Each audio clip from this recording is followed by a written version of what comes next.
करें। एक पर पिता परमेश्वर धन्यवाद देते हैं कि हर एक पवित्र के लिए और एक अनुग्रह प्रभु यीशु मसीह के द्वारा जो तेरे एक पुत्र थे और जो इस जगत में आए और हम सबको सत्य के मार्ग दिखाए, इसलिए प्रभु धन्यवाद देते हैं। हम सबको गवाही दे पवित्र आत्मा के द्वारा ताकि हम भी उस सत्य के द्वारा चल सके। ये प्रार्थना प्रभु यीशु मसीह के नाम पर मांगते हैं, सुन और ग्रहण कर। आमीन।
खोज के पन्ना नंबर 3। प्रभु की प्रार्थना। हे हमारे स्वर्गीय पिता, आपका नाम पवित्र माना जाए, आपका राज्य आए, आपकी इच्छा जैसे स्वर्ग में पूरी होती है वैसे पृथ्वी पर भी पूरी हो। अब हमारे दिन भर की रोटी आज हमें दीजिए।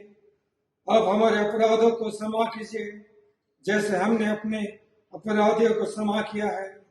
आप हमें परीक्षा में मत डालिए परंतु बुराई से बचा लीजिए, क्योंकि राज पराक्रम और महिमा अब और सदा सर्वदा आप ही की है। आमीन। प्रार्थना करें।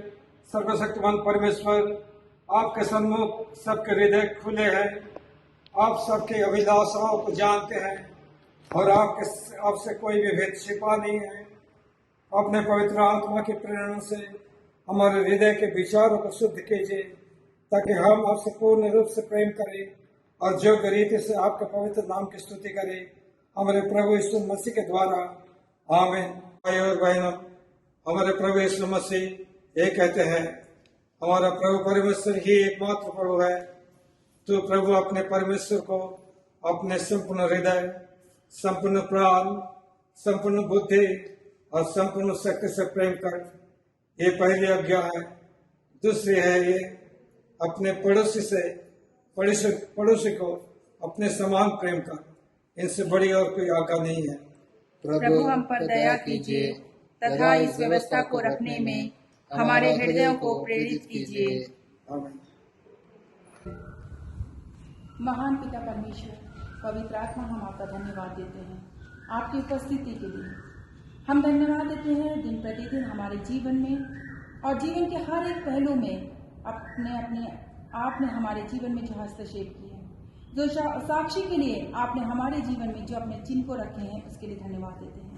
धन्यवाद देते हैं प्रत्येक आत्मा के फलों के लिए जो आप हमें सेध मेद देते हैं, ताकि हम आपकी महिमा कर सकें।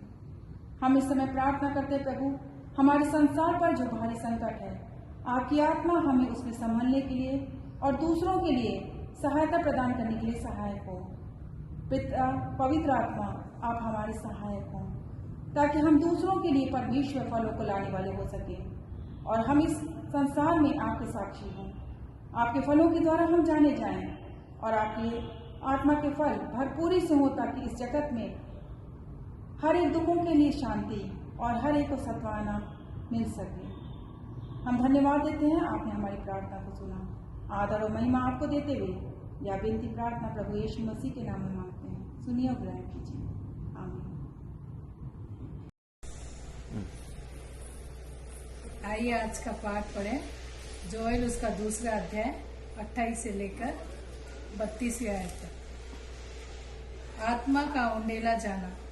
उन बातों के बाद मैं सब प्राणियों पर अपना आत्मा उंडेलूंगा। तुम्हारे बेटे बेटियां भविष्यवाणी करेंगे और तुम्हारे पुरनिये स्वप्न देखेंगे और तुम्हारे जवान दर्शन देखेंगे। तुम्हारे दास और दासियों पर भी मैं उन दिनों में अपना आत्मा उंडेलूंगा। मैं आकाश में और पृथ्वी पर चमत्कार अर्थात लहू और आग और धुएं के खंभे दिखाऊंगा। यहोवा के उस बड़े और भयानक दिन के आने से पहले सूर्य अंधेरा होगा और चंद्रमा रक्त सा हो जाएगा। उस समय जो कोई यहोवा से प्रार्थना करेगा वो छुटकारा पाएगा। और यहोवा के वचन के अनुसार सिय्योन पर्वत पर और यरूशलेम में जिन बचे हुओं को यहोवा बुलाएगा वे उद्धार पाएंगे। परमेश्वर इस वचन पर पढ़े जाने पर आशीष दे। आमीन। आज का पत्र पाठ लिया गया है गलातियों के नाम पौलुस प्रेरित की पत्री 5वां अध्याय 22 से लेके 26 पद तक। पर आत्मा का फल प्रेम, आनंद, शांति, धीरज, कृपा, भलाई, विश्वास, नम्रता और संयम है। ऐसे ऐसे कामों के विरोध में कोई भी व्यवस्था नहीं। और जो मसीह यीशु के हैं, उन्होंने शरीर को उसकी लालसाओं और अभिलाषाओं समेत क्रूस पर चढ़ा दिया है। यदि हम आत्मा के द्वारा जीवित हैं, तो आत्मा के अनुसार चले भी। हम घमंडी होकर न एक दूसरे को छेड़े और न एक दूसरे से डाह करें। यह पत्र पाठ समाप्त हुआ। सुसमाचार पाठ। आज का सुसमाचार पाठ लिया गया है यूहन्ना रचित सुसमाचार उसका 14 अध्याय पद 15 से 21 तक। हे क्रिस्त यीशु, आपकी महिमा हो। आज का सुसमाचार पाठ लिया गया है यूहन्ना रचित सुसमाचार उसका 14 अध्याय पद 15 से 21 तक। यदि तुम मुझसे प्रेम रखते हो तो मेरी आज्ञाओं को मानोगे। मैं पिता से विनती करूंगा और वह तुम्हें एक और सहायक देगा कि वह सर्वदा तुम्हारे साथ रहे, अर्थात सत्य का आत्मा, जिसे संसार ग्रहण नहीं कर सकता, क्योंकि वह न उसे देखता है और न उसे जानता है। तुम उसे जानते हो क्योंकि वह तुम्हारे साथ रहता है और वह तुम में होगा। मैं तुम्हें अनाथ नहीं छोड़ूंगा, मैं तुम्हारे पास आता हूँ। और थोड़ी देर रह गई है कि फिर संसार मुझे ना देखेगा, परंतु तुम मुझे देखोगे, इसलिए कि मैं जीवित हूँ, तुम भी जीवित रहोगे। उस दिन तुम जानोगे कि मैं अपने पिता में हूँ और तुम मुझ में और मैं तुम में। जिसके पास मेरी आज्ञाएं हैं और वह उन्हें मानता है, वही मुझसे प्रेम रखता है, और जो मुझसे प्रेम रखता है उससे मेरा पिता प्रेम रखेगा, और मैं उससे प्रेम रखूंगा और अपने आप को उस पर प्रकट करूंगा। यह कृष्ण का सुसमाचार है। हे प्रभु यीशु, आपकी स्तुति हो। परमेश्वर सर्वशक्तिवान पिता पर विश्वास करते हैं और स्वर्ग और पृथ्वी का और समस्त हृदय एवं अदृश्य वस्तुओं का करता है। हम एक प्रभु यीशु मसीह पर विश्वास करते हैं। वो परमेश्वर का इकलौता पुत्र, सर्वयुग से पहले पिता से उत्पन्न, परमेश्वर से परमेश्वर, ज्योति से ज्योति, सत्य परमेश्वर से सत्य परमेश्वर, कृत नहीं वरन उत्पन्न है। उनका और पिता का तत्व एक है। उन्हीं के द्वारा सब वस्तुएं बनी। हम मनुष्य के लिए और हमारे उद्धार के निमित्त वो स्वर्ग से उतर आए। पवित्र आत्मा के सामर्थ्य से वो कुमारी मरियम से जन्मे और मनुष्य बने। पंतियुस पिलातुस के शासन में वो हमारे लिए क्रूस पर चढ़ाए गए। उन्हें दुख होगा, वो मारे गए और गाड़े गए। पवित्र शास्त्र के कथन के अनुसार वो तीसरे दिन जी उठे, वो स्वर्ग पर चढ़ गए और पिता की दाहिनी ओर विराजमान है। वो जीवित और मृतकों को न्याय करने के लिए आएगा। महिमा के साथ फिर आएंगे और उनके राज का कभी अंत ना होगा। हम पवित्र आत्मा पर विश्वास करते हैं। वो प्रभु जीवनदाता है। वो पिता और पुत्र से निकालता है। पिता और पुत्र के साथ उसकी आराधना और स्तुति की जाती है।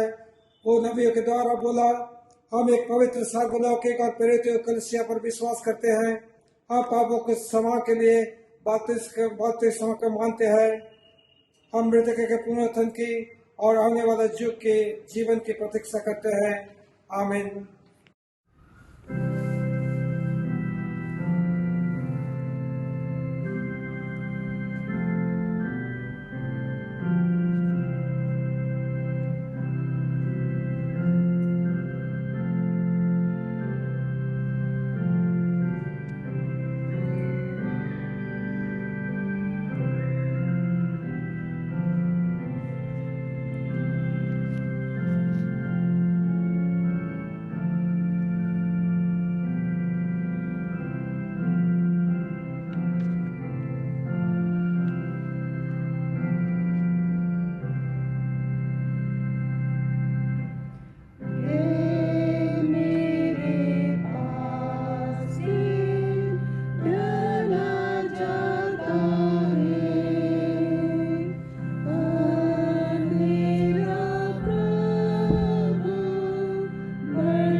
आप सबों को जय मसीह की।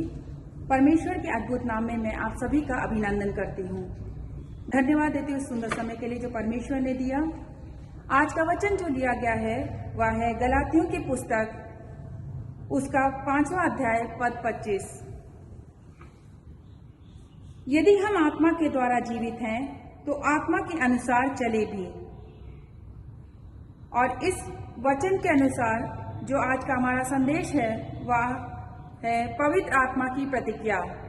पवित्र आत्मा की प्रतिज्ञा। आइए प्रार्थना करें। महान प्रेमी पिता परमेश्वर, यीशु के सामर्थ्य और पवित्र नाम में आपके पास आते हैं। धन्यवाद देते हैं सुंदर समय के लिए जो आपने हमें दिया। होने दीजिए परमेश्वर, आपके वचन को सुनने, समझने और आपके वचन के आधार पर चलने के लिए हमारी सहायता करें। पवित्र आत्मा हमारे साथ हो, यीशु के पवित्र नाम में आमीन। मानव जाति के लिए पवित्र आत्मा जो एक त्रिएक में एक है, प्रतिज्ञा की है।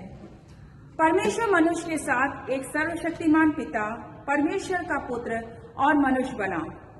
मसीह तथा पवित्र आत्मा पुराने नियम के काल से ही पवित्र आत्मा देने की प्रतिज्ञा की गई थी। परमेश्वर के द्वारा जो पवित्र आत्मा राजाओं, भविष्यवक्ताओं और याजकों इत्यादि पर उंडेली गई, जो कि बुलाए और चुने गए थे, परमेश्वर द्वारा प्रतिज्ञा की थी कि अंत के दिनों में सारे मनुष्यों पर पवित्र आत्मा उंडेली जाएगी। फसह के पर्व के 50 दिन के पश्चात पिन्तेकुस्त के दिन पवित्र आत्मा का बाह्य गतिविधियों के रूप में सभी पर उंडेला गया। यह कहा जा सकता है कि इसी दिन मसीह समुदाय का उद्घाटन हुआ, कलीसिया स्थापित हुई। इस प्रकार पवित्र आत्मा का कार्य प्रकट हुआ। इसी के आधार पर प्रेरितों ने कलीसिया को सेवकाई और आराधना विधियों के निर्देशों को दिया, जिसने गंभीरता से पवित्र आत्मा के कार्य को प्रयोग तथा उसको समझने का प्रयास किया। पहला कुरिन्थियों का उसका 12वां और 14 अध्याय इस बात की घोषणा करता है। कभी कभी पवित्र आत्मा की प्रतिज्ञा इस रूप में गलत समझी जाती है। कभी कभी पवित्र आत्मा की प्रतिज्ञा इस रूप में गलत समझी जाती है, जैसे कि यह किसी व्यक्ति या किसी कलीसिया समुदाय के लिए ही है। परंतु यीशु पवित्र आत्मा के विषय में इस प्रकार कहते हैं। यूहन्ना रचित सुसमाचार उसका 3 अध्याय पद 8, हवा जिधर चाहती है उधर चलती है। पतरस दूसरी परिस्थितियों में इस बात को कहते हैं। प्रेरितों के काम उसका 10वां अध्याय 34 पद, अब मुझे निश्चय हुआ कि परमेश्वर किसी का पक्षपात नहीं करता। पुराने नियम में भविष्यवक्ताओं के द्वारा और नए नियम में यीशु मसीह के द्वारा जो प्रतिज्ञा दी गई थी, पिन्तेकुस्त के दिन वह पूरी हुई और आज भी वह जारी है। हमने जो गलातियों की पुस्तक उसका 5वां अध्याय पढ़ा, उसमें हम देखते हैं कि पवित्र आत्मा की जो एक महत्वपूर्ण प्रतिज्ञा है, उसमें है आत्मा के फल। आत्मा के फल यूहन्ना बपतिस्मा देने वाले ने अपने प्रचार के पश्चात लोगों को फल लाने के बारे में बताया। यीशु के शब्दों के अनुसार पेड़ अपने फलों द्वारा पहचाना जाएगा, या पेड़ अपने फलों के द्वारा पहचाना जाता है। बीज बोने वाले दृष्टांत का सार यही है कि फसलों की वापसी 30 गुना, 60 गुना या फिर 100 गुना हो। यूनानी नियम के अनुसार फल यानी कॉर्पस शब्द का प्रयोग 60 बार से अधिक हुआ है। यीशु ने अपने चेलों से कहा, यूहन्ना रचित सुसमाचार उसका 15 अध्याय के 16 पद में, तुम्हें नियुक्त किया है कि तुम जाकर फल लाओ। प्रेरितों की शिक्षाओं में आत्मा के फल बहुत ही महत्वपूर्ण भूमिका निभाते हैं। इसे न्याय का फल और प्रकाश का फल भी कहा गया है। कुलिसिया कलीसिया को पौलुस इस प्रकार के भले कामों का फल यानी कि आत्मा के फलों को लाने के लिए कहा गया। फल जीवन का स्पष्ट कार्य है। दूसरे शब्दों में भले कार्यों की आवश्यकता की सलाह पर बल या जोर देती है। जो आत्मा से भरे हैं वे कार्य से भरे और आत्मा से भी भरे रहेंगे। आत्मा के फलों के स्वभाव द्वारा आत्मा की भरपूरी का जीवन प्रदर्शित होना चाहिए। हमारे प्रिय भाइयों और बहनों, हम जरा अपने जीवन को एक बार परमेश्वर के इस वचन के आधार पर घोषणा करें या फिर हम मूल्यांकन करें। क्या सच में जैसा परमेश्वर अपनी आत्मा के द्वारा चलाना चाहता है, क्या हम अपने जीवन को उसी प्रकार चलाते हैं? क्या आत्मा के फल हमारे जीवन में प्रदर्शित होते हैं? बाइबल में संगति या फेलोशिप 22 बार प्रयोग किया गया है। इसके लिए यूनानी शब्द कोइनोनिया प्रयोग हुआ है। नए नियम में यह शब्द 19 स्थानों पर प्रयोग किया गया है। संगति की दशा में या एक साथ बुनना निक टुगेदर है। हमने इसका अर्थ जैसे सहभागिता, निरीक्षण, संगति और हिस्सेदारी है। पवित्र आत्मा त्रिएकता में एक व्यक्ति है और केवल एक शक्ति मात्र नहीं है। इसका अर्थ पवित्र आत्मा शक्तिपूर्ण और शक्तिशाली व्यक्तित्व है। यही परमेश्वर की सहभागिता की प्रतिज्ञा है जो पवित्र आत्मा है। वायदा यह है कि जगत के अंत तक वह हमारे साथ रहेगा। यीशु हमें यह प्रतिज्ञा देते हैं कि परमेश्वर की पवित्र आत्मा जो वो देगा वो सदैव हमारे साथ रहेगा। परमेश्वर पवित्र आत्मा की सहभागिता हमारे साथ है, लेकिन क्या वो सहभागिता को हम महसूस कर पा रहे हैं? क्या हम उन आत्मा के फलों को हम दे पा रहे हैं? क्या परमेश्वर की आत्मा हमारे अंदर जीवित है? परमेश्वर ने जैसी प्रतिज्ञा की, परमेश्वर ने अपने चेलों के ऊपर और आज तक वह पवित्र आत्मा को उंडेल रहा है। यह किसी समुदाय और किसी व्यक्ति का आपके जागीर नहीं है कि वह केवल इस व्यक्ति को देगा, लेकिन उसने बिना नाप तौल के उंडेलने का जैसा वायदा किया वह हमारे ऊपर उंडेलता चला आ रहा है। लेकिन क्या हम उसे स्वीकार कर पा रहे हैं? क्या हम उन आत्मा के फलों को ला पा रहे हैं, और या फिर दूसरे लोग उन आत्मा के फलों को देख पा रहे हैं? परमेश्वर पवित्र आत्मा की सहभागिता को आज इस प्रकार देता है जैसा वह क्षमा था पुराने नियम में और नए नियम में इमैनुअल है। परमेश्वर हमारे साथ होने दीजिए कि वही आत्मा, वही त्रिएक परमेश्वर हमारे मध्य में, हमारे परिवारों और हमारे जीवनों में निवास करे और आत्मा के फलों से हमें परिपूर्ण करने वाला हो सके। परमेश्वर हमें आशीष दे। आमीन।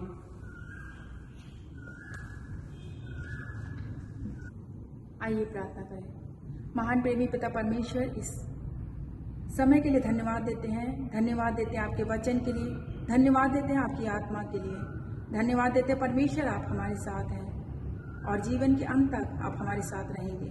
आपकी इस प्रतिज्ञा के लिए हम आपका धन्यवाद देते हैं और सहायता कीजिए परमेश्वर की इन कठिन परिस्थितियों में भी हम आपकी आत्मा को महसूस कर सकें, आपकी आत्मा को स्वीकार कर सकें और आपके आत्मा के अनुसार फलों को लाने वाले हो सकें, ताकि हमारा जीवन दूसरों के लिए आशीष का कारण हो, आपकी प्रतिज्ञाएं हम में पूरी हों और हमारा जीवन दूसरों के लिए एक साक्षी बन सके।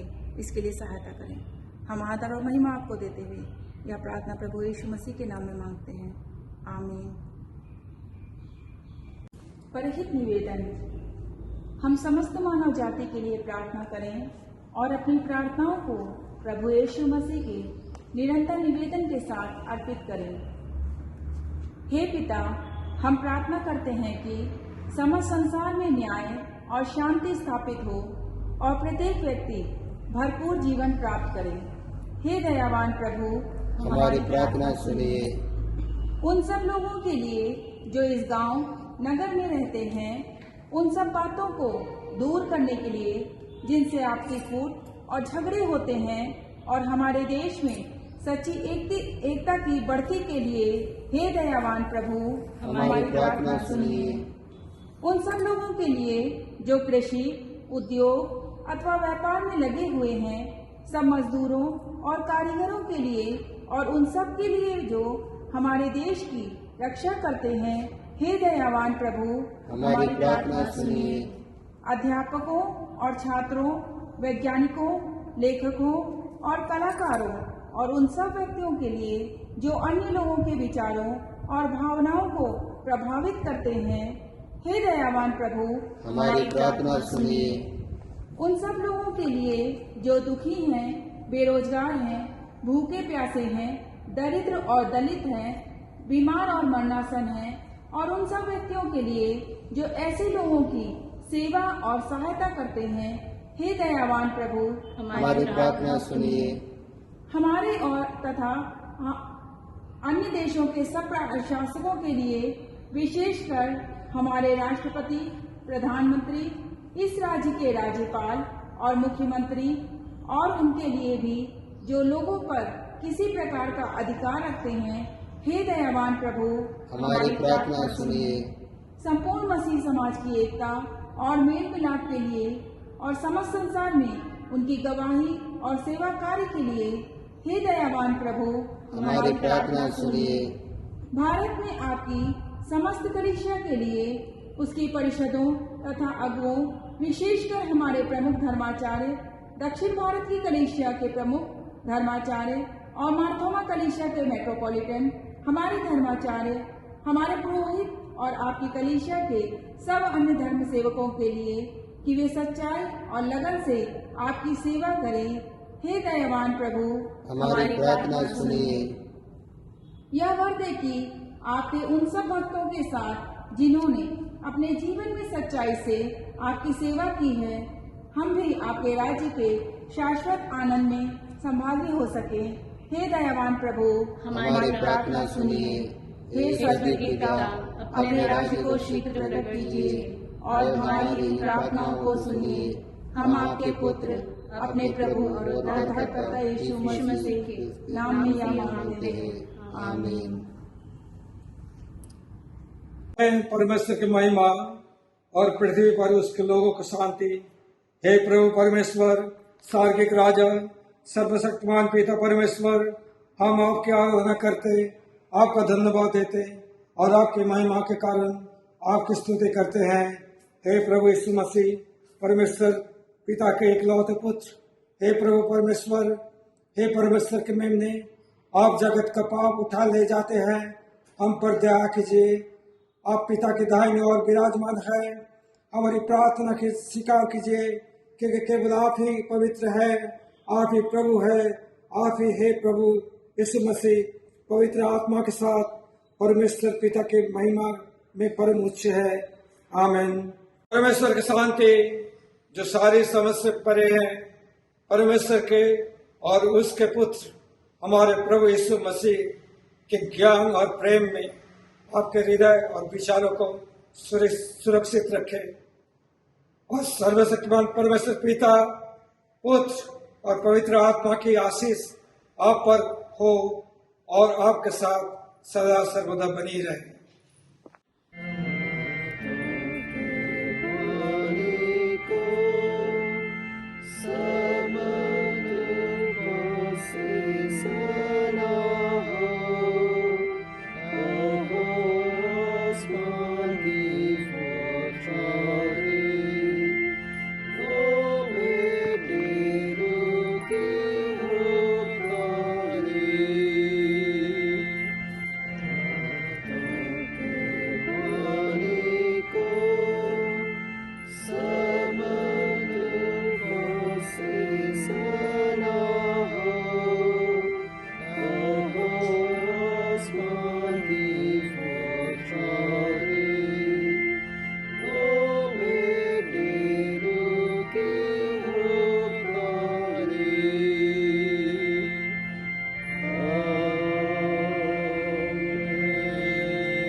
आप इस तरह शांति से प्रस्थान करें। आमीन।